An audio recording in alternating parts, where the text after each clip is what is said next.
চলো আজ কিছু টেস্টি টিফিন বানিয়ে নেওয়া যাক, যেটা স্কুলে কলেজে কিংবা অফিসে নিয়ে যাওয়ার জন্য একদম দারুণ হবে। তো আজ বানাচ্ছি পনির রোল। হ্যাঁ, এটা বানাতে তো একটু টাইম লাগে, কিন্তু খেতে হয় দারুণ। তো এর জন্য প্রথমেই আমি 2 কাপ পরিমাণ ময়দাতে একটু সাদা তেল, একটু লবণ আর অল্প অল্প জল দিয়ে মিশিয়ে একটা ডো তৈরি করে 30 মিনিটের জন্য রেখে দিয়েছিলাম।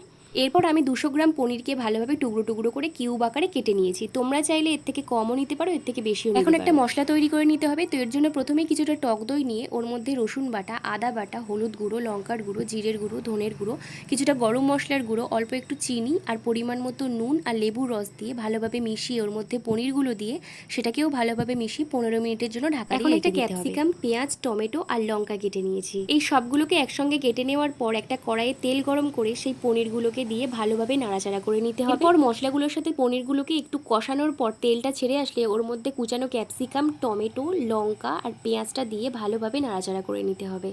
এখন পনিরটা ভালোভাবে রেডি হয়ে গেলেই ওটাকে সাইডে রেখে রোলের জন্য রুটি তৈরি করে নেব। এরপর আমি রুটিটাকে অল্প আঁচে হালকা হালকা করে প্রথমে ভেজে নিয়েছিলাম। এরপর তেল দিয়ে ভালোভাবে ভেজে একটা ডিম দিয়ে এগ রোল বানিয়ে নিয়েছিলাম। এরপর উপরে কিছুটা টমেটো কেচাপ আর কিছুটা মেয়োনিজ দিয়ে ভালোভাবে মিশিয়ে নিয়েছি। তো এখন এর মধ্যে সেই আগে থেকে তৈরি করে রাখা পনিরের পুরটা দিয়ে ভালোভাবে রোল করে নিলেই তৈরি আমাদের এগ পনির রোল। আর এটা খেতে দারুণ হয়, বাড়িতে একবার অবশ্যই ট্রাই করে দেখো, দারুণ লাগবে।